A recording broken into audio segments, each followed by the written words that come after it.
down to 4 teams in the FIFA World Cup, and it is the 4 top-ranked teams in the world. We have France versus Spain in semifinal number 1, and England versus Lionel Messi and Argentina in semifinal number 2. But before we talk about that, we have to talk about the United States World Cup campaign that came to an end 1 week ago today with the 4-1 loss to Belgium in Seattle. Welcome back to TalkBall Tweakers, everyone. I'm here with my co-hosts, Blake McQuarrie and Toussaint Fancher.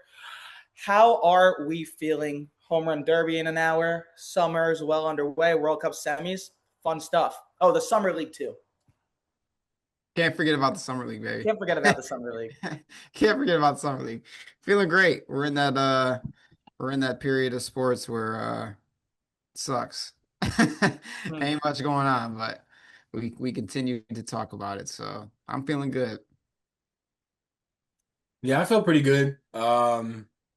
Summer League is always somewhat interesting, and then the last bit of FIFA's wrapping up, and then we'll get into this is the part of the summer where everything is slow, but we're setting to football season, so we're getting back to it. And it's all right. According to Juan Soto, the Mets are going to turn it around. But anyway, speaking of disastrous teams, oh no, I'm not going to start it like that. Let's talk. Oh wait, I forgot our main thing. Let's talk ball. All right, Pod, you got to work with me. I'm on a makeshift laptop, but let's talk about a week ago today when the U.S. men's national team played one of the biggest games in its history, round of 16 against Belgium, with the chance to get revenge from 12 years ago when they lost to Belgium in the round of 16.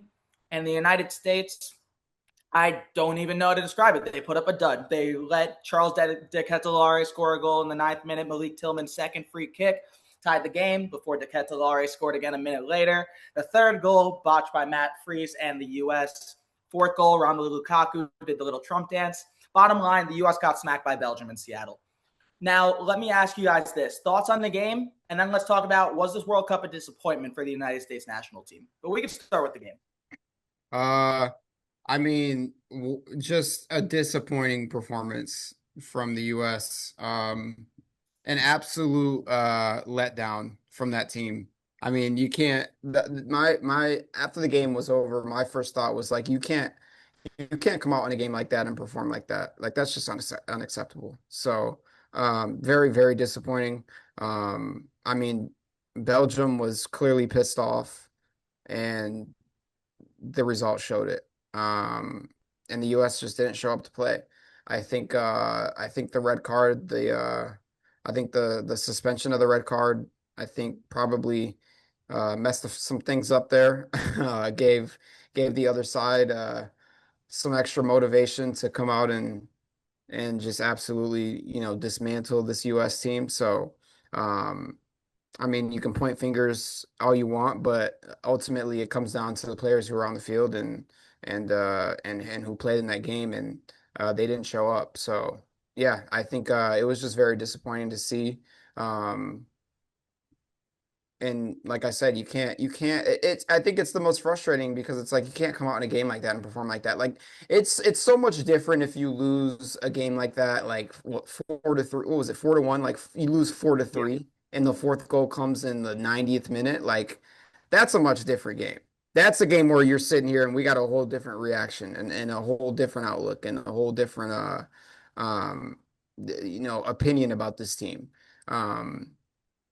But 4-1, I mean, there's just there's no excuse for that. And I think if your name is not Flo Balogun, Malik Freeman,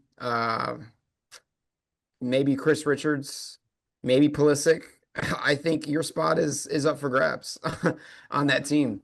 I think that is what it is. I'm not gonna say that they should go out and go get a whole new team, but I think they should definitely explore a lot of guys. There should be a ton of evaluation going on. So yeah, I'll answer the disappointment question later. But that's just initial thoughts on it. From my standpoint, I said it in the group chat and I'll say it again.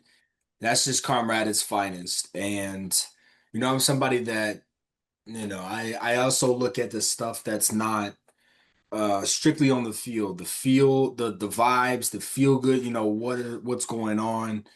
When Balogun gets the red card, it's like, oh my goodness, we can win this match right now, but we got to worry about the Belgium game. And is he going to be gone? Of course he is. It's a red card.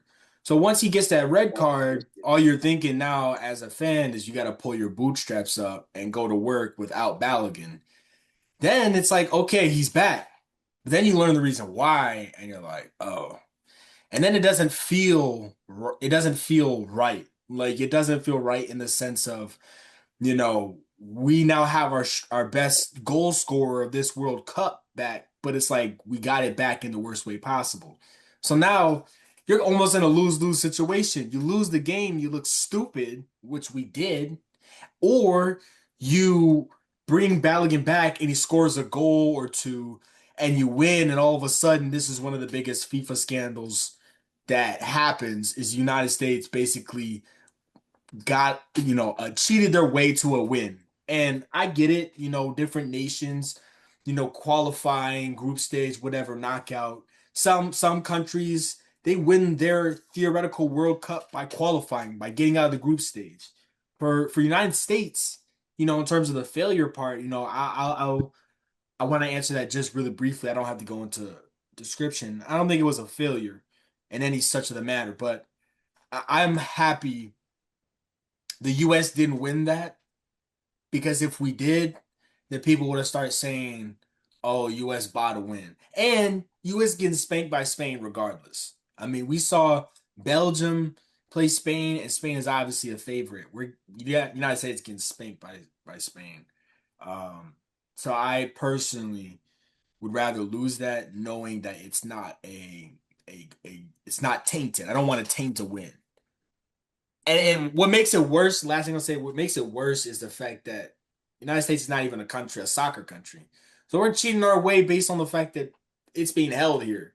You know what I mean? Not on the fact that this is Argentina or France or Brazil, and it's like getting back in the game. It's getting back in the game for the wrong reasons. So it's just karma why we lost, in my opinion. What that David Freeze kick, that was some bullshit. And that could only happen from karma. You could only be so not locked into a game that your foot gets caught in the grass when you're supposed to clear it as a goalkeeper. Like, I don't even understand how that happens. And so for him to do that, for Reem to be getting dunked on in the box, for them to just be bad all around, just speaks to exactly how if I felt for the team going in.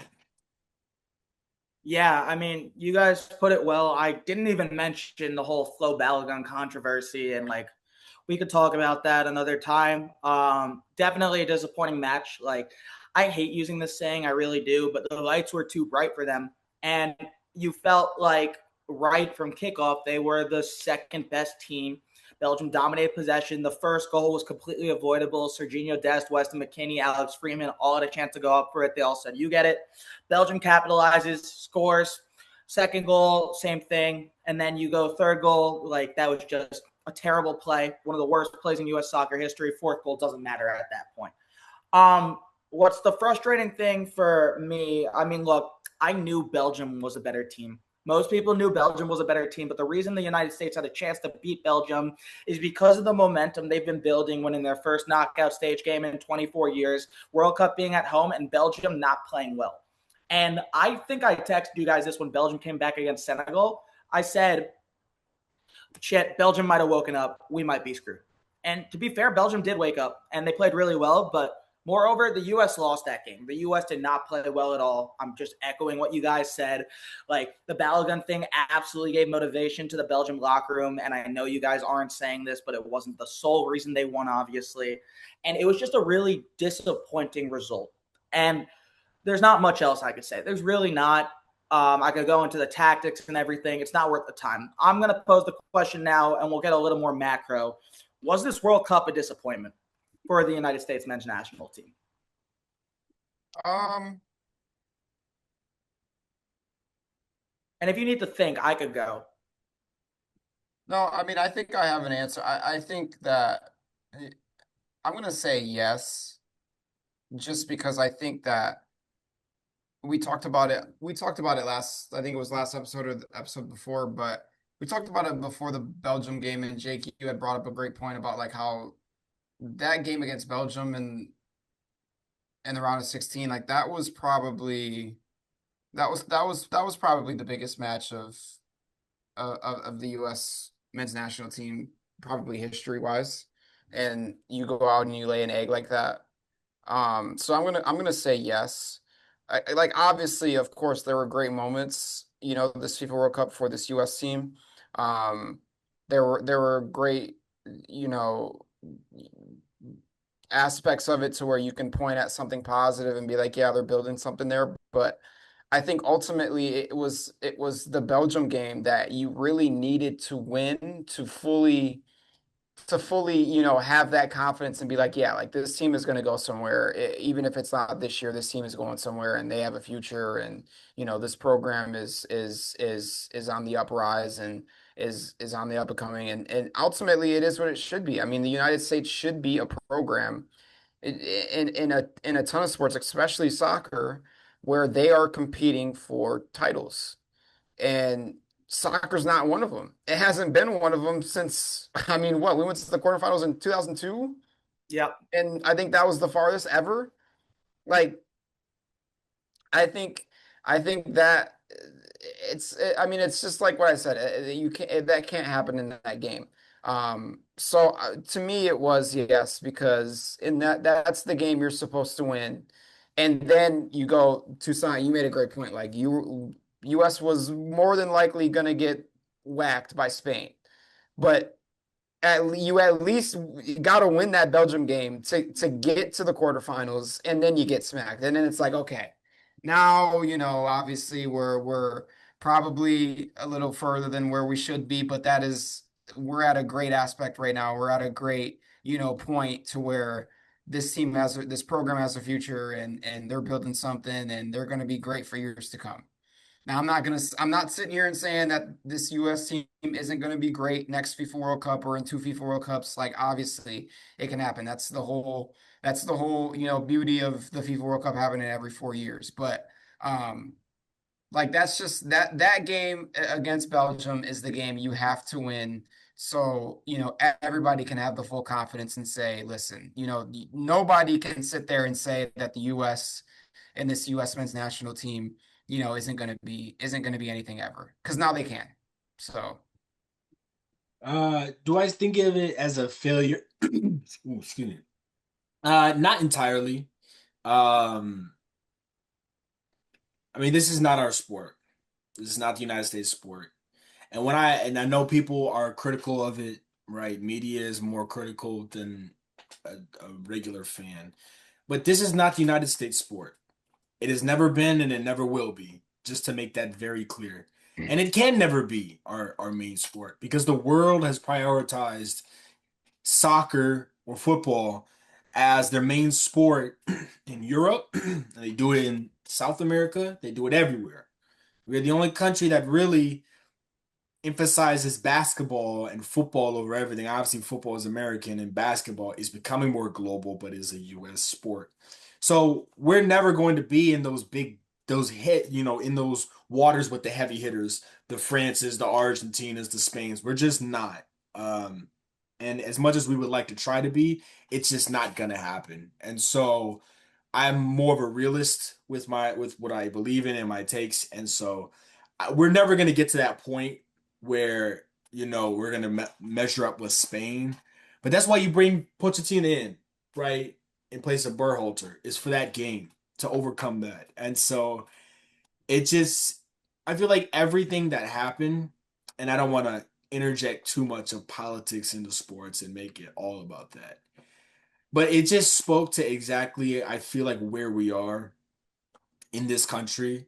Um, cheating your way through things is not how you're gonna live life. It's not how it's supposed to be. And a lot of what sports is something that it teaches you about life. And sports basically told us, even though we, like us three and fans, everybody didn't have anything to do with it. But because it has gotten to this point in this country, we are killing our own opportunities and the things to make us better, right? Balogun's out. he's out. As much as I hate what a red card is and how much it stands for and the unintentionality of behind it, of you could be gone from that game and the next game for accidentally cleating somebody who's jumped in your way when you're trying to play the ball, you got to respect the game. The game is not meant for the United States, and you can't try and circumvent something that you're not built for. It's not how life works.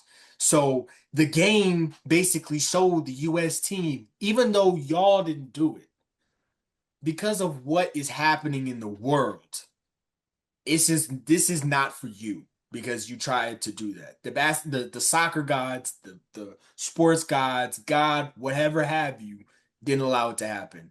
And I say all that to say I don't think it's a failure because again, we're never going to get to that point. But for it to have gotten kind of cut down because of that is just heartbreaking. It's heartbreaking, especially for the guys that worked hard to get to that point, and it's so hard to overcome things that I feel, in my opinion, are predestined once you mess with the things that are not supposed to be messed with. Yeah. I'll keep mine short, or short enough for me. I definitely don't think it's a failure, but I don't think it's a success. I don't know if I necessarily agree with like the U.S. can never be there, but you're right, because right now they're not, and they're nowhere close. All I'm saying is with the top heavy hitters like Spain and Argentina, they can be. They're obviously middle top tier in my opinion. And that's a completely valid point, and that's sort of what gets me to what I was going to say. Like, if the U.S. wins that game against Belgium and they get to that Spain game, even if they get killed by Spain, you're in the quarterfinal for the first time in 24 years, and it's this idea of inspiring a generation. When I went back to, I was watching our old episodes, and I went to the Four Nations face-off one, and we didn't really talk about the Four Nations, but I decided to be a tweaker of the week at the end and stand up, and I said, inspire a generation. And then when Jack Hughes scored that golden goal, I said, inspire a generation. And you hear that a lot. It's not something I coined. But Jack Hughes, when he put that puck in the back of the net, how many kids, 7-year-olds, 10-year-olds, 12-year-olds, went to their dad and mom and said, I want to play hockey now. And so if the U.S. beat Belgium, I do think there's this whole wave of generations and whole wave of kids being like, I want to go play soccer now. And that's not putting basketball or football or baseball to the back seat. That's saying soccer deserves the attention. And that's where I want to get to the success point, because I thought the environments for the U.S. were amazing. They were, I wasn't alive in 94. I can't compare it to the 94 World Cup, but the momentum around soccer was really good. And you look at what the U.S. men's national team did, right? It was historic. I mean, you talk about winning their first 2 group games for the first time since 1930. Clinching first place in the group with a game to play for the first time ever. Flo Balogun's 2 goals in the first game became the first U.S. player to score a brace in over 100 years. And then they win their first knockout game in 24 years. Did it take an extra round for them to do it? Yeah, but they still did. And the country roads and Pochettino and how much people respected him. And you talk about these players that have become so good in Europe for their teams. They pretty much reigned CONCACAF. And then for it to end like that, that's why it's disappointing, because you expected more. Right. And so it just gets me back to this whole thing. Like, nobody deserved to play the way they did on that day. It was really disheartening. And I'm not trying to sugarcoat it. What I'm trying to do is say, like, there's optimism around U.S. soccer. But if they win that game, I think there could be a time where they might not compete with the heavyweights, but bring them wire to wire, because you see these feel-good stories. In 2018, Russia beat Spain in the round of 16. They were the worst team going into the World Cup at home. They beat them. They almost made it to the semifinals. They lost in penalties, right? And it's about inspiring them and thinking you could do this. Growth is not linear, especially with soccer when Toussaint, like you said, England is pushing out these academy products, Germany, Argentina, wherever you want to go. But 90 minutes could change a lot. And I really hope that people watching this, again, I'm as disappointed as pretty much anyone. Like, I felt bad for your guys' phones on Monday because I was probably saying some stuff that probably is not friendly for the podcast. But I hope people look back at this in 2030 and say, like, the World Cup was really great. I really enjoyed it. Even though it's not in the United States this time, I want to watch and I want to support the U.S. national team. And then when we're old and we retire, we're doing this podcast in our wheelchairs, hopefully there's someone who wasn't born yet that could be our savior that brings us to the semifinal. And once again, growth isn't linear and you're hoping for a lot. But yeah, so I know I said I'd keep it short, but Let me. Not a failure, but not a success. I'm optimistic as much as it hurts. Is that fair?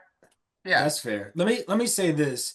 As far as it goes with, I mean, you made a point to what I said about, oh my goodness, I'm losing my point. Competing with the heavyweights. Yeah, competing with the heavyweights. I think we could have, without a doubt, gone toe to toe with Spain. Because they're now listen, I think that Spain, their defense in their midfield is incredible. Haven't conceded a goal to this point. They're in the top four. That's incredible in and of itself. But when you play like that, where you take the game to the wire and you're able to score in the last minute, the last couple of minutes, stoppage time, extra time, whatever have you, you have an opportunity to score on them. They give you a lot of time to give you an opportunity and a chance. It's not like people haven't had shots on goal on Spain. They've had it. It's just that they've had great defense and a great goalkeeper. So they're beatable in that sense that if you get let's say you have one run where, Malik Tillman, whoever runs and, they get a penalty or they get a free kick and they get the right shot and then a header into the goal. Now you're at 1-0. All you got to do is, hold on, play a little bit of offense, try and get that second one. So it's obviously doable. It's obviously doable. It's just for me it's really hard, and I do agree with you that if they won that game, maybe there's a kid somewhere that says they want to watch it. I think we're in this regard, United States succeeded in this regard because it was held on US soil. At least for me specifically, I know there was a lot of new fans, I watched a little bit of the last World Cup. So I've watched a bit of soccer, but I haven't really been so tuned into it. But I think because it was in this area, this region, I'm seeing people go to the games. I'm seeing it in different like when I was in Toronto, they were hosting a match. I saw all the fans, they're flooding the streets. I'm like, this is wonderful. You know what I mean? I'm not flying to Qatar to go see World Cup because that's not in my range to do that. But if you can see that in the States, it's amazing. So for me, I watched a little bit of the UCL final this year, but now I want to watch a little bit more. So I think the States succeeded in that regard because now I know there's a lot of people who are buying in. I've seen so many people buying into the Kylian Mbappe dictator memes Yeah. and everything's hilarious. So, I think a lot of American fans got into that soccer circle now, and so I think it's a success in that regard. But maybe one day United States might be really good at soccer. It's just again, you gotta think about it. They're putting out kids in Spain, France, Germany at 16 years old who are superstars beyond because in the States it takes us till we're 18 to become a superstar, really. Unless your name is Yeah. LeBron or Wemby or something like that. For them, they're superstars at 15. So they're just pushing out factories of kids that are just elite talent. So it's just hard for me to say that United States is going to be a top 5 team one year.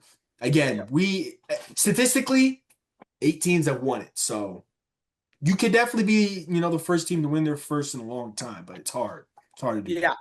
I mean, like, I don't want to play the agree thing. Like, we could go talk semifinals and Mbappe and all that because that's going to be fun. But like, one of the biggest things for the U.S. in the last 4 years is their inability to beat a European power. Portugal lost 2-0. Belgium, they lost that game and they lost 5-2. Lost 10 straight against European teams before beating Bosnia. And I know Bosnia is a European team, but the U.S. was favored to win that game. And the U.S. was favored in the knockout game for the first time ever. So, I mean, we have MLS players, and we're talking about going up against guys who are getting paid 100 million euros for Arsenal and PSG. France has the 3 best strikers in the world on their attack alone. Exactly. So it's like, how do you even start to begin to even stop that?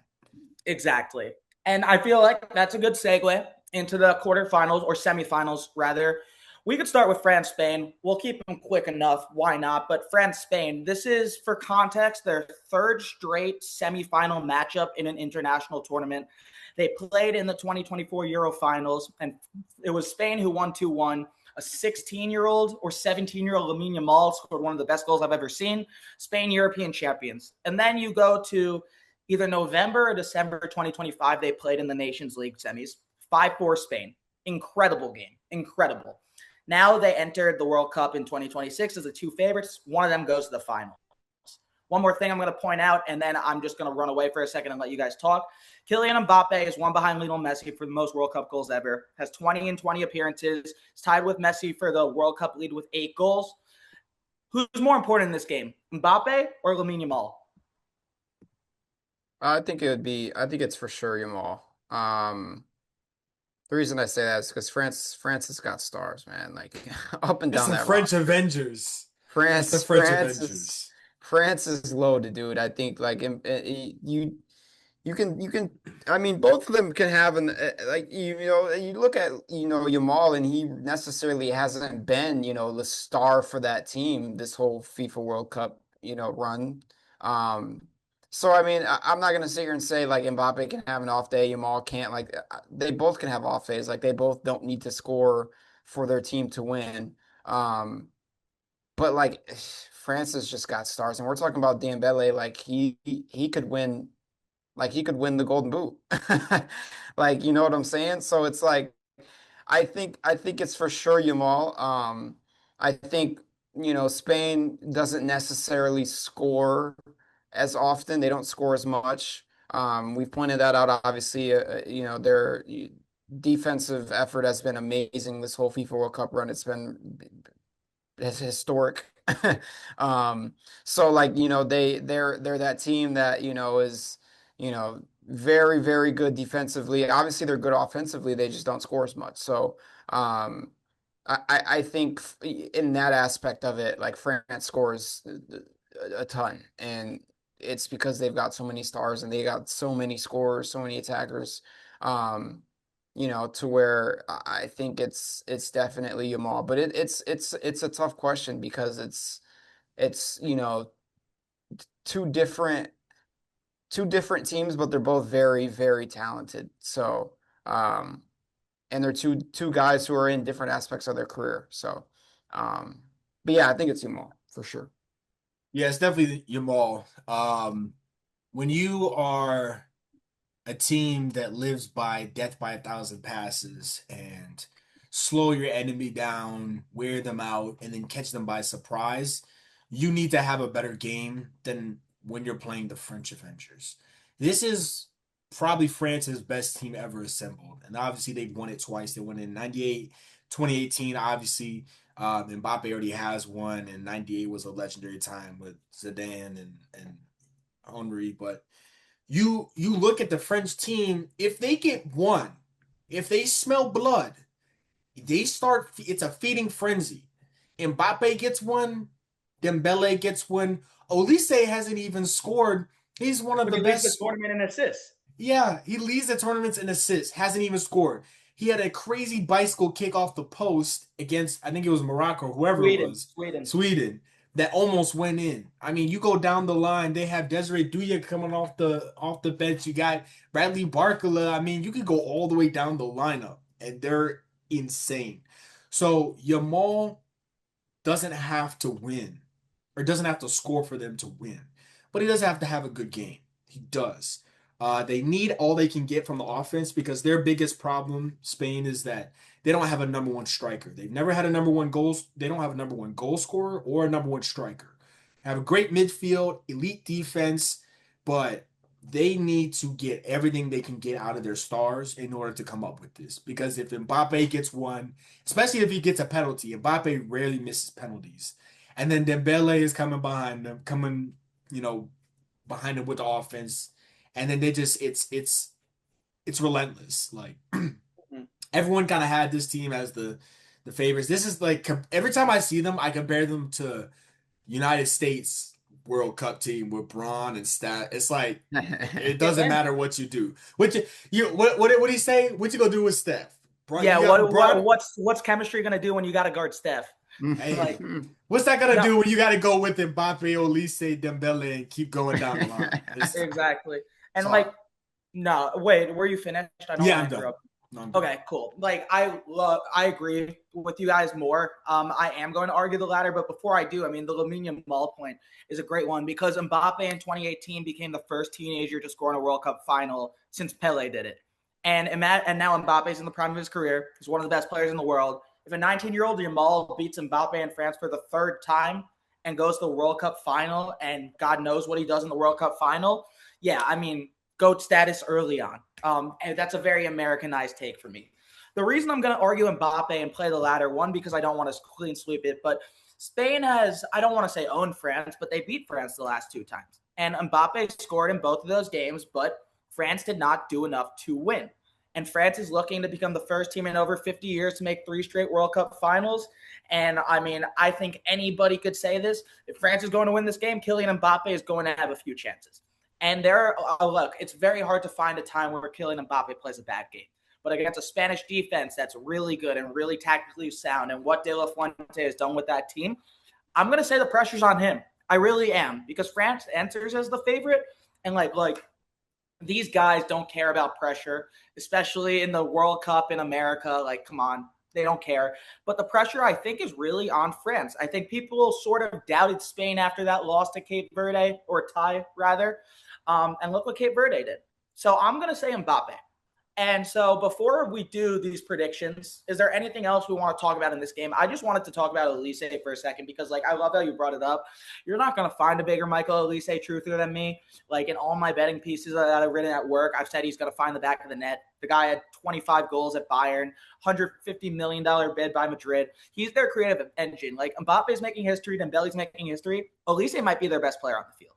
And it's only a matter of time till he finds something. And so it's really interesting for this Spanish defense, too, how they're going to contain that. And then on the other side, like, France doesn't have that superstar striker, but Mikel Moreno and Mikel Oyarzabal are both great, and they both do what they got to do. I was supposed to ask a question there, but anything else we want to add on this game before predicting? Cool.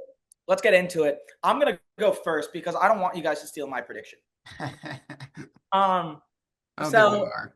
Yeah, I think this might be a clean sweep, and I think the reason it's a clean sweep is because we sort of trust the French talent, and I'll let you guys speak for yourself. But for me, I'm looking at France. These guys are in their prime. Mbappe, we know what he does. He's making World Cup history every time he touches the pitch. Dembele, reigning Ballon d'Or winner. 3 years ago, people called him one of the biggest busts in soccer history. Now he's won 2 straight Champions Leagues, has had a great World Cup, and has won a World Cup. And then you have Elise, incredible, Doué, Barclay, like you said, and these guys are mostly in their prime. Besides Doué's young. Spain, on the other hand, I'm not going to say they have nothing to play for, because that's wrong. They're looking for their second World Cup ever, first in 2010. But there's a mental thing here. And I'm going to go with France rising to the occasion and their individual talent coming through, whether that is Mbappe, Dembele, Elise, Doué. I could go on and on and on. I'd love to see N'Golo Kante in this game too, because why not throw in an engine? But give me France. I think this game is going to be a thriller. I really do. I'm going to go 3-2 in extra time and Le Bleu to the final.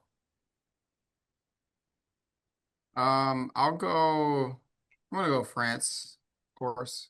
I think they get it done. I think too many stars are on that roster. For them to not get it done. On the other hand, though, I think Spain has obviously a very, very good chance to beat France. I can see it right now. Lamine Yamal, next, go whatever the case may be. Spain beats France. Like, I can see it like clear as day. But I'm not gonna pick it, and I'm not gonna believe it until I see it. So. And this is one of those cases where this France team is just so good that you cannot pick against them. Obviously, Jake, you mentioned it, like they're looking for their third straight, World Cup final. I can't go against that, and I'm not gonna pick against that until I see it happen. So, yeah, I think it's France, and they've been dominant this whole World Cup run. They have been dominant. I go into a game watching them, and I'm just like, let me just go watch another France win today, and that's what it's been. So, yeah, give me France. I don't know score. I'm not sure. Just because of how good this game can be. I can agree it might go into extra time. 3-2 is a little high, maybe 2-1 for me. I'm going 3-1 France. Mbappe definitely scores. Someone else, maybe Mbappe gets a brace. But Mbappe is gonna score for sure. He always gets his. And The thing that I'm debating is like I feel like it's either going to be 3-1 France or France is going to win in normal time, or it's going to be like 1-0 in extra time in the second half of the extra time, the second half of the 30 minutes. Someone's going to score from France. I'm just scared they're going to get sucked into a draw. Like France is going to walk into the building with all these strikers and elite goal scorers, and Spain is going to draw them through the first half. And then the first half of the first kind of, the first half of that second 45 minutes is really going to be another draw, and it's going to be bad. If it gets to a draw, Spain's going to win. If France gets that first goal and they start fueling it and they're just running with it, they have long possessions, France all day. But I'm really scared that they're gonna draw France into a real tight battle that's gonna go down to the wire, and Mbappe is gonna miss one. And France will get its shots on goal, no matter how good Spain is. The French Avengers will be Le Bleu they will be there. They'll show up. Trust. All right, Le Bleu sweep. Mark it now. Not really a hot take. When Kylian Mbappe is retired from international soccer, he will be the greatest World Cup player of all time. Yeah, I mean that might not be that hot. Like he's one. It might not be, but I just gotta put it out there. It's not that hot.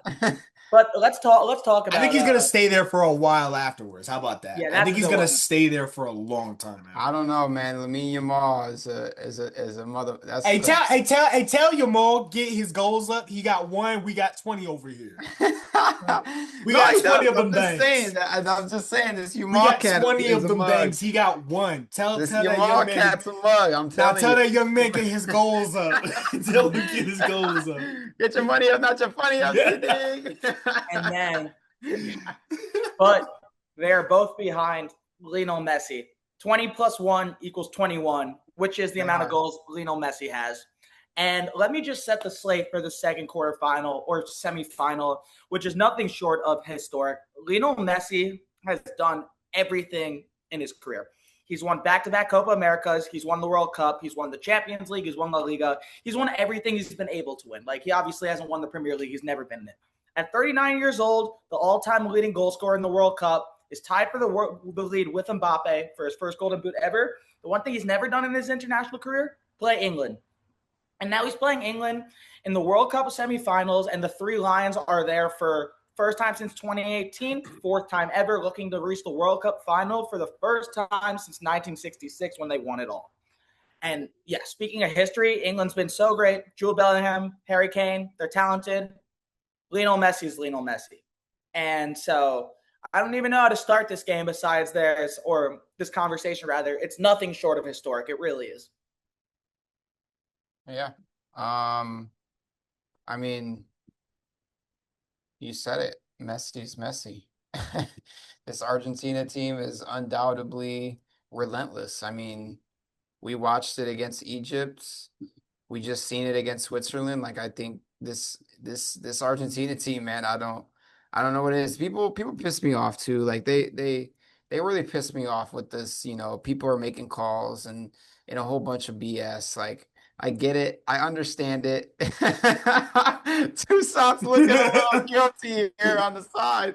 I'm just saying, man. I like my goal is sui. You cannot knock the great, just what you're witnessing. You can't knock it. Like, Messi is the greatest we've seen. Undoubtedly the greatest we've seen. And Toussaint, I held my breath a little bit there. You said Mbappe is gonna, it's not a hot take. Like, but you said he's gonna be there for a while. The dude's got to pass number 10 first. Dude's got. That's not even hard. First of all, he's tied with the league goal, and he has as many World Cups as Messi. If we really want to talk about who might be better than Messi, you could talk about maybe. I know Pele has 12 goals, but he's got 3 World Cups. I know he played during the golden era of Brazil, but 3 World Cups speaks for itself. But think about it. Go.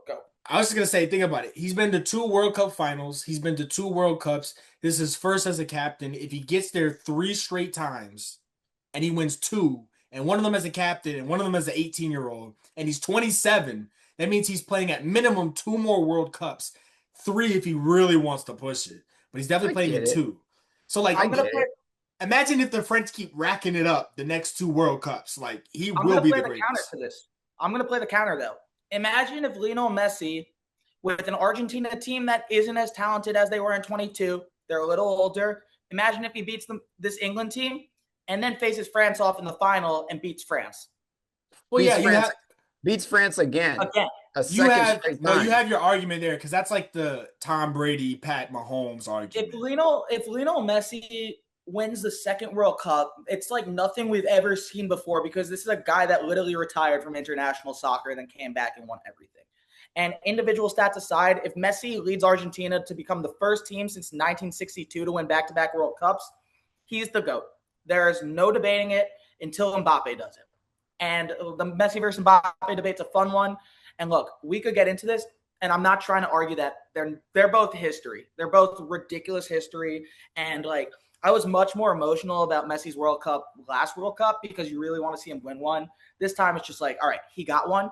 But if it's his last World Cup at 39 years old and he beats this England team and then they beat this French team or this Spain team, that, like, I don't know. That's the equivalent to me of if LeBron beat KD and the Warriors. GOAT. Yeah. GOAT. Yeah. And Tucson, I'm not trying to discredit what you're saying, but if we're sitting here in 10 years and we're all big time and Mbappe wins his second World Cup, if he loses to Messi this time, I'm going to have a really hard time arguing against him. Maybe, really but again, maybe he has 2 more World Cups and he'll have more goals. So I understand Messi. I understand Messi at 39 will have beaten him. But if, let's say, he wins 3 World Cups, let's say he misses this, let's say he racks off 2 more World Cups just for the hell of it. Yeah. He has 3. He'll have the most goals. I get the head-to-head. That makes complete sense. But then I could say the counter to that. How come you were so great, but you quit earlier in your career? I'm not going down that path. No. Wait a minute. We're going to continue because people counted this man out. People said he went to international soccer because he's washed. And he came to this FIFA World Cup and he's whooping fucking ass like he is. I didn't say he was washed. People who he is, and he's the GOAT. I never thought he was washed. He just went to Miami because he didn't want to compete in high-level soccer anymore. But he's showing that he still can. I didn't say he couldn't. He just wanted to go to Miami. Yeah. You're not. I was never one of those people who's like he can't play soccer anymore. The thing in soccer that I've realized is that when soccer stars go to MLS, I'm like that's kind of stupid. You still have more years to give at a good club that you could actually participate. But what it is that you've been playing soccer since you were 15 at a professional level. Want to go have fun at a place where it does not matter what happens. I never thought he couldn't play. I always knew he could play. Listen, we could talk about Messi's career and go into a deep dive. I have things to say about his career. But again, there's things where I think that we're playing the hypothetical. Of course, he beats Mbappe at 27 as the captain. And this French team, oh yeah, for sure. Especially if you beat the Avengers by yourself. But again, for me, their road to difficulty has not been, and I'm not criticizing it because you don't pick and choose who you play. I know what you're saying. You're right. But their level of difficulty hasn't been as matched as some people. Now they're going to play the 2 top 3 ranked teams, obviously them being number 1, but they got to go through, an elite squad that has a player that's the best midfielder in the game, and then maybe the best striker in the game that you have to go beat. Yeah. And then a few of them are mixed in. Right, so you got to play 2 super teams. But yeah, if he does that for sure, I mean, I already think he's the best World Cup player right now. But I think when it's all said and done, I think Mbappe will be that guy. So, audience, stay tuned for our finals episode because we'll do one before the final for sure. That's on Sunday. At least I hope. Clear your calendars, guys. It's gonna be a rematch. I wanna talk about England for a second because I came on here wanting to ask the question: who has more pressure, Argentina or England? The answer is absolutely England. And I think we could all agree with that. They're looking to make their first World Cup since '66. They lost to 2 Euro finals. This team is so talented. The question I want to pose to you guys is who's more important in this game for England, Harry Kane or Jude Bellingham? They both have 6 goals. Bellingham became the first player since Maradona to score multiple goals in back-to-back games. They did it in Azteca against Mexico. They did it against Norway in that 100-degree weather. And Harry Kane's Harry Kane. So I'm just going to throw it to you guys. Who's more important, in your opinion, in this game? I say Marcus Rashford. We'll be lucky if he touches the field, bro. Marcus Rogers. I think man, this is a good one. I would say I'm gonna say Jude. I'm gonna say Jude. I mean, Jake, you said it. Harry Kane's Harry Kane. I think Harry Kane is gonna get his. I think he is. I think for Jude, it's more so finding those opportunities, um, being in the position to score, things like that. So I think it's just it's all up to Jude and if he's on top of his game, it's getting those opportunities and being in those positions to score and doing what he has done this FIFA World Cup, especially these past two games for England. So, I mean, yeah, I can see it both ways though. Like, obviously, Harry Kane is the striker. He's the guy who puts the ball in the back of the net. Both of them have what six each. This World Cup run. So, Jude's doing it as well. Jude's just doing it in a different way. He's coming out of nowhere and heading the ball in the back of the net and putting his body on the line, things like that. So, I would say it's Jude for that reason. But I can see Harry Kane just because, like, obviously, he's the striker. He's the guy who does the shit. And I think if he's not doing that, then it's like, okay, where is he going to find their striking? Is it going to be Jude? Is it going to be another guy? Like, that's that. But yeah, I don't know. I can see it both ways, but I'm gonna go with Jude. I'm definitely going with Harry Kane. He's the captain. It's on you to perform. And he doesn't have to have goals. I understand that's his strongest suit is him, shots on goal and, scoring. That's him and Jude's best quality. It's any soccer player's best quality is the ability to score. But it's what he does as a captain, how he unites the team. Um, Obviously the more pressure is on a team that's only won one, World Cup, and that's back in '66. So, and there's been a lot of England greats that come through the national team since '66.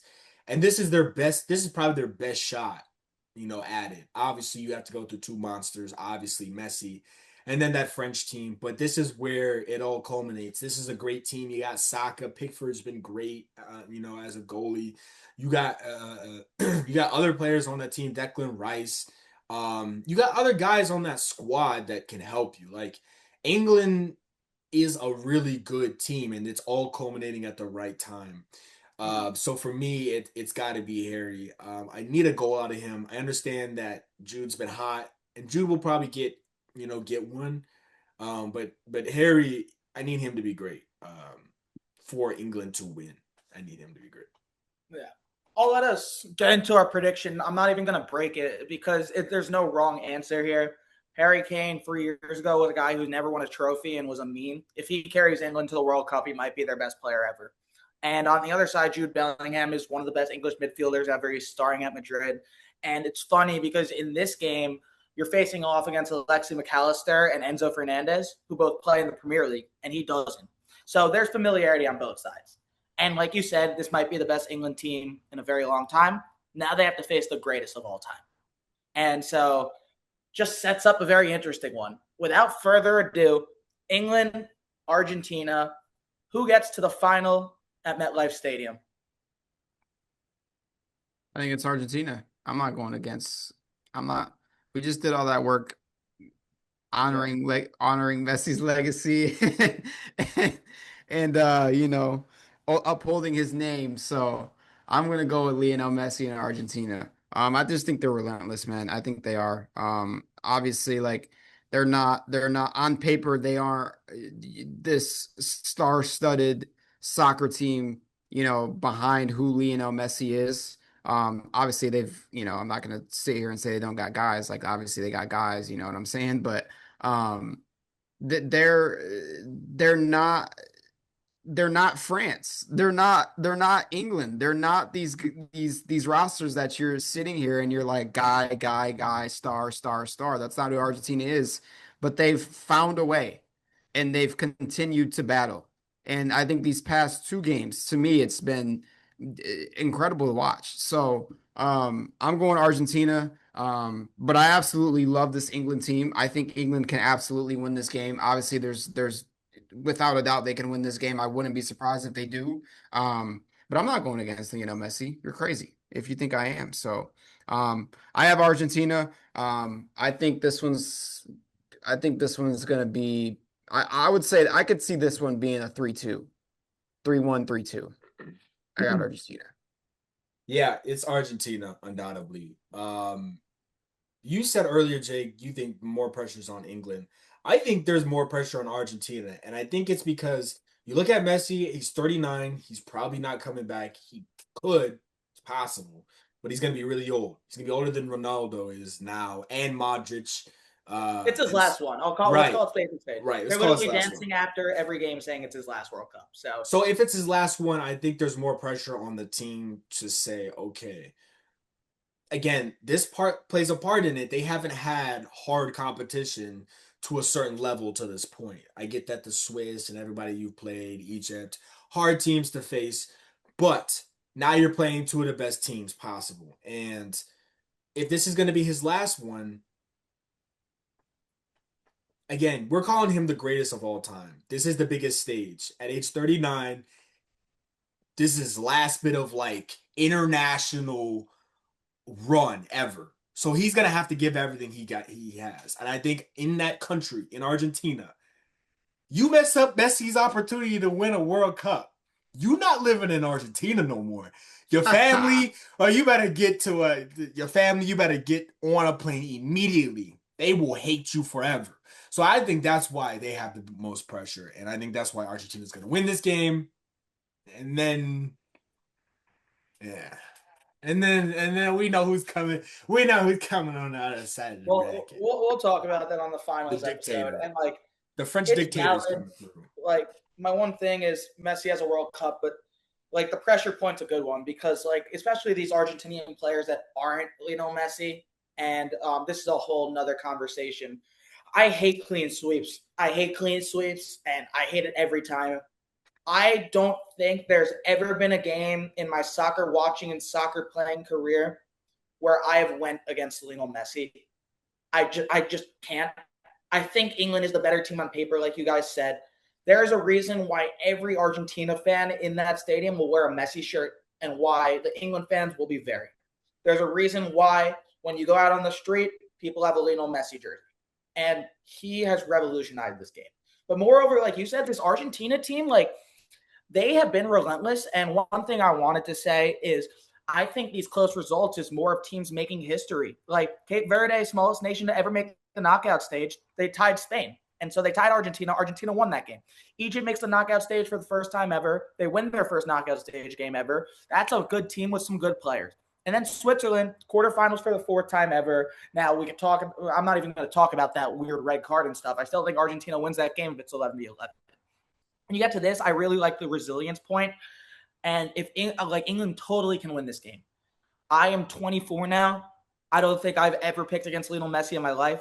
And I'm never going to pick against Lionel Messi in my life. And we could keep this if we get to the World Cup final and Argentina makes it no matter who they play. I'll pick them. Just because we haven't seen anything in this sport before. So 2 clean sweeps, guys. Shit. Get ready for Spain, England. This reminds me, the run that Messi's been on reminds me of 2018 Braun, where he's really just grabbing everybody on his back and he's like, all right, just rock with me. I'm going to score the most goals. I'm going to do everything. Let's just get it done. All he needs is not for J.R. Smith to come around and jack up his opportunity. But if that doesn't happen, Argentina will probably win it all again. Exactly. Well, that gets our World Cup predictions and analysis done for this episode. Let's talk about something even more fun, the NBA Summer League. Oh, that's a Are we great actually talking? transition. We're actually talking about it. Yeah, Okay. we could talk about it for 5 minutes. There's not Yeah, really very too much brief. else going on in the NBA world. But let's talk about the top four picks because AJ DeBanza, Darren Peterson, Caleb Wilson, and Cam Boozer all showed out. There's guys up and down the board that have played well in the summer league. Like, are there any impressions? I know summer league you have to take with a grain of salt, but like, we like basketball. Let's talk about it. Yeah. I'm gonna just start off and be like Yaxel.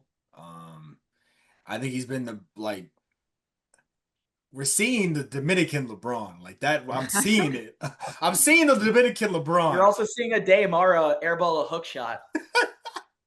Well, anything to negatively affect the OKC Thunder is good in my book. But no, I think Yaxel's been tremendous. There's been some other guys that have been really, really impactful. I also really like, I was suspicious of the Mavs at 9 taking Morez Johnson, but you know, I forgot he has a really good knack for scoring without needing the ball. And that's something you can't teach and something that you will never be able to pay for unless you have the guy.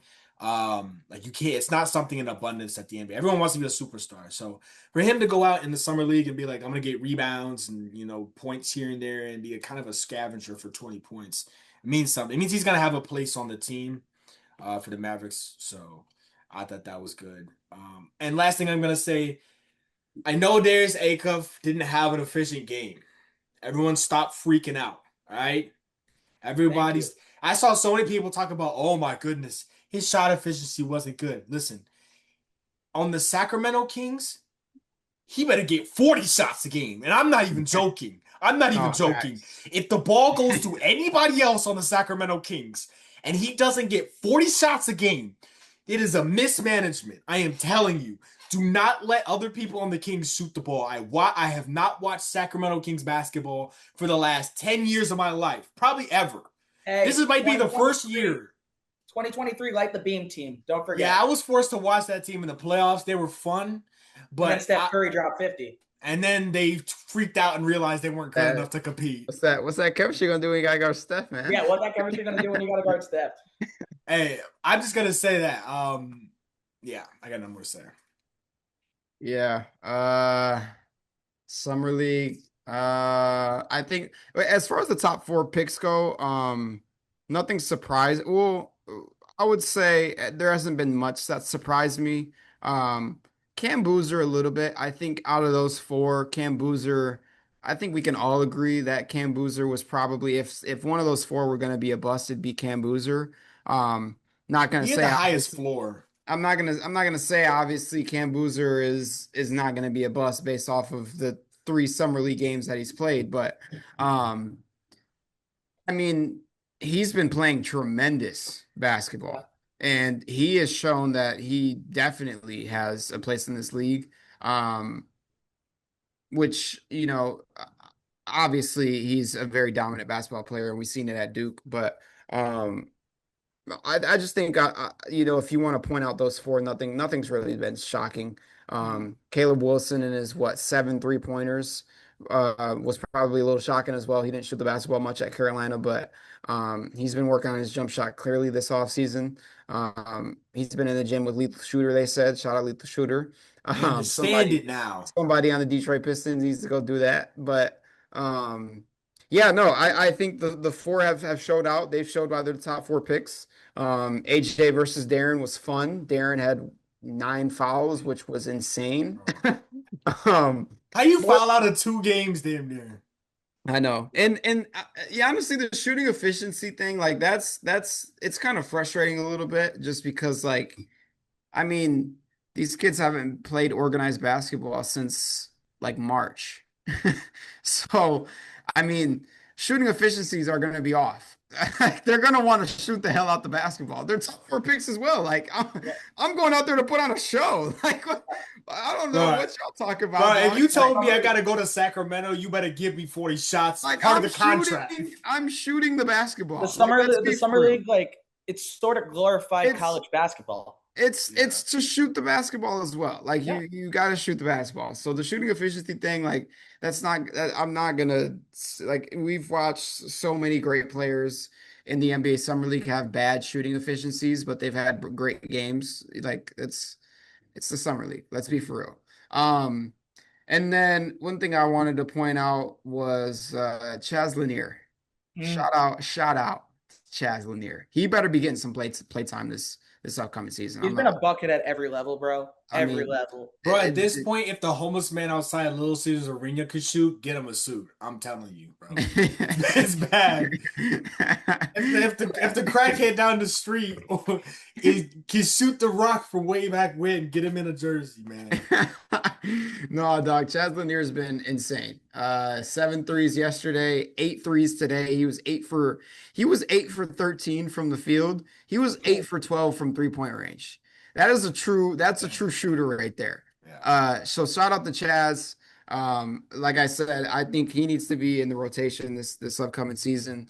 I mean, we have nobody else. We shipped off Levert, We got Duncan. Stu, We got Duncan. and who else? Keep going.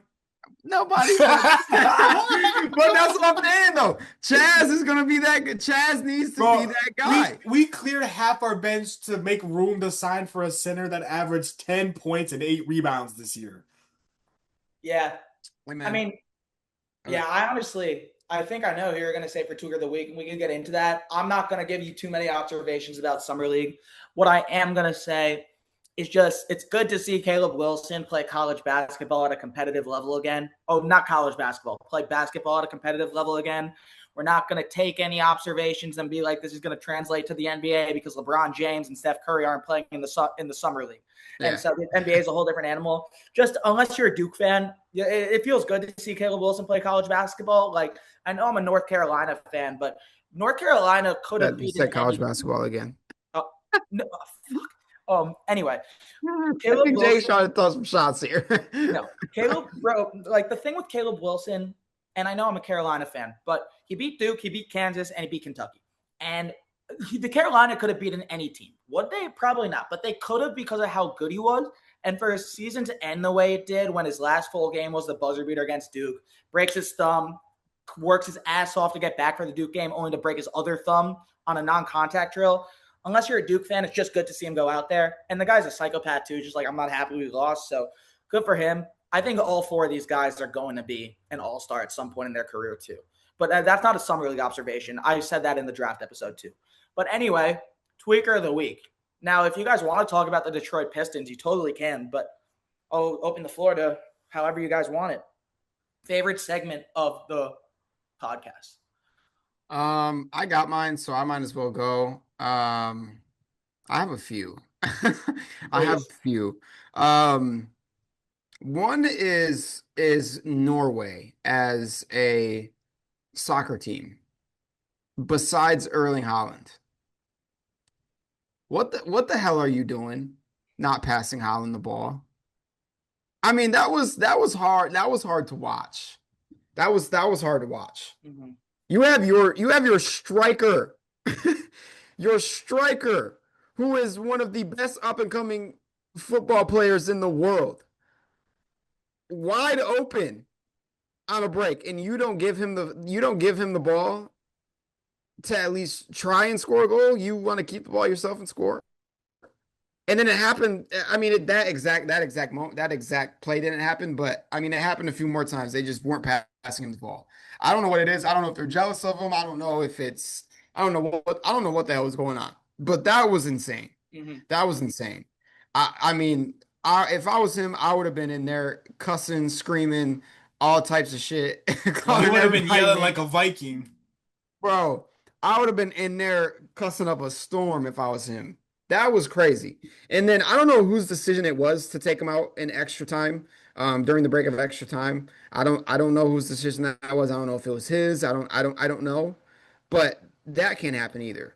That's ridiculous. That's insane. That was crazy to me. I mean, he's not even gonna play a minute of second half of extra time. Not even a minute. That's crazy. And I mean, they said he was tired, whatever the case may be. Listen, I'm not even gonna let him sit. You're crazy as hell. Give me 15 more minutes and let's go win a soccer game. Like let's be for real. That was I haven't seen something like that in a minute. That was insane to me. So that was crazy. And then anybody like listen, all prayers. I know he's got to have surgery. All prayers, Conor McGregor. But if you thought Conor McGregor was going to make a comeback, especially against Max Holloway, oh my gosh, oh my gosh, you have a few more years. You got a lot of more years on this earth to learn some things. Conor McGregor, like let's be for real here. Let's be serious. You seriously thought Conor McGregor was going to make a comeback, and I get it. The everybody ESPN, you know what I'm your main sports media outlet. You got to hype it up. You got to. I get it. It brings views. It brings revenue. It brings money. Brings clicks. I understand it. I understand all the media outlets hyping it up, but for anybody that was hyping that shit up, stop it, dog. Come on, dog. That was insane. That was crazy. And it showed. I mean, first 60 seconds, first minute of the match goes down. Can't can't compete no more. So those are my two. Yeah. Tucson, I'll leave it to you. I'll be really fast. I also have two. Shea Gilgeous-Alexander, the haircut, one, crazy.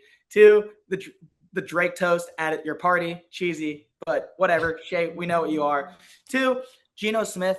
I'm not saying it's because he's on the Jets. Just like, stop getting stopped by the police, please. The Jets are enough of a problem. Don't get the police involved. Like, yeah, I mean, if you're gonna get the police involved, take Woody Johnson out of the building. But like, yeah, nah. Those are my two. Obviously, really cheesy. Shea's haircut, you've seen it, right? Yeah. Yeah. So not the biggest fan, but knock on wood, doesn't happen to me.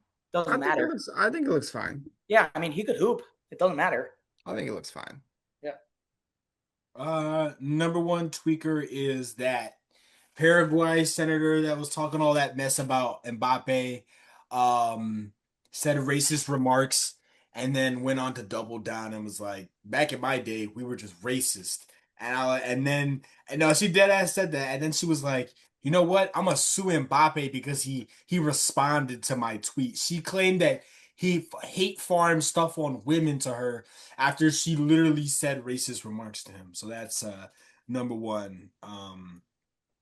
Yeah, she tries to sue him, but then FIFA, France, and like all of the UN was backing Mbappe, and everyone was like, "Did you forget who Mbappe is? He's way bigger than you are." All right, that's number one. Like, first of all, if you're a random senator from Paraguay, why are you trying to go toe to toe with one of the world's best athletes? That's number one. Number two is the Pistons. Actually, all of Michigan sports is tweaking right now. All right, Dusty May walked out to go to Dallas. All right. Pistons are in shambles right now. We got half a bench because we traded everybody for a bunch of second rounders. We're about to pay our center $40 million to average 10 and 8 in the playoffs.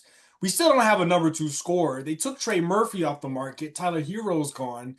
They still have Michael Porter Jr., but they're not going to get him. We're going into next season with a better overall East. What else? Lions. Oh yeah, our cornerback. That was tweeted last week. Yeah, he went in jail, and then I heard recently that teams tried to get him for a workout. So now I'm like, why did we release him if I'm gonna see him playing for other people? He's not. He ain't gonna work out. Don't worry. Don't worry. I really would hate it if I don't one know. random Sunday he I don't popped know. up on a team. I don't know. His lawyer was in that courtroom putting up wilt numbers. Harvey Weinstein was in that boy, he was going crazy in that courtroom. I'm not gonna lie. I seen that and I said, listen, Detroit, tell the NFL we back up. Tell the NFL we back up. And then they just had to go ruin it and release him. I don't know. I agree with you too. I They think could it's have at crazy. least waited. Like, I understand they didn't want the PR from that, but they could have waited like a Bro. little. They could have waited. I'm not gonna lie. I feel like he's literally gonna be back in the league in about a year or two. I'm not even gonna hold you, and we released him for nothing. So, Bro, I don't the know. NFL doesn't care about penalties. So that's my thing. It's like they don't penalties is a joke to Roger Goodell half the time. And if he's not Brother, even guilty or it gets dismissed, brother, Rasheed Rice just did some shit way worse. And, and he's about to be a star next year. Like, what are we doing? What are we doing? It's been historical. Ray Lewis killed somebody at the Super Bowl, bro. Allegedly. Allegedly. But, Allegedly. but like, Whoa. bro, I'm being for real. I'm being so for real, dog. Like it's insane. It's insane. Don't forget what Ray Rice did either. On Bro, camera. we know about that. I don't bro. gotta say allegedly about that. On camera, by the way. Oh, we know NFL players have committed legit crimes and been convicted and come back to play. But he didn't come back. He was out the league. Did he? Who, Ray Rice? Yeah. He didn't come back. He was out the league for a little bit, and then he came back for a second, and then he was out. Oh, I know he came back. He came back. He came back. Bro, That's all that matters. Who was like, bro, who in their right mind was like, enough time is worn off from that crime. Sign him. Like, No, what? I'm not saying I'm not gonna say Ray Rice did no, obviously what Ray Rice did was wrong. I'm just saying like there is what's so weird though? Out of anybody what I'm gonna say here is, and not to cut you off, Tui, what I'm gonna say here is it's everything that Terry and Arnold did allegedly. It's seeming like he is going to walk away free, meaning that he didn't do anything. And there has been people who have been on video footage doing stuff way worse and have still been back. That's all that I'm saying here. Out of anybody on the Lions that you thought could have gone to jail, he's probably one of the last people I would have picked. Yeah. He's probably close this out. I have nothing else. Yeah. I don't know. Yeah. That's all that we got though. What should they comment? Who's gonna win the FIFA World Cup? Comment your World Cup winner. You can also comment who the GOAT between Mbappe and Messi is. We know who it is. We know the comments are gonna flood. Mbappe. No, they're gonna flood Messi. We already know. Mbappe. Messi wasn't doing that at 18. But mistake. But run up socials, TikTok, Instagram. Did Messi win a World Cup at 18? Oh, okay. Like, comment, subscribe. This guy's still talking. What I thought. That's what I thought. This guy's still talking. Like, comment, and subscribe. And yeah, share it out to everybody. Your mommy, grandma, whoever. As always, stay fly.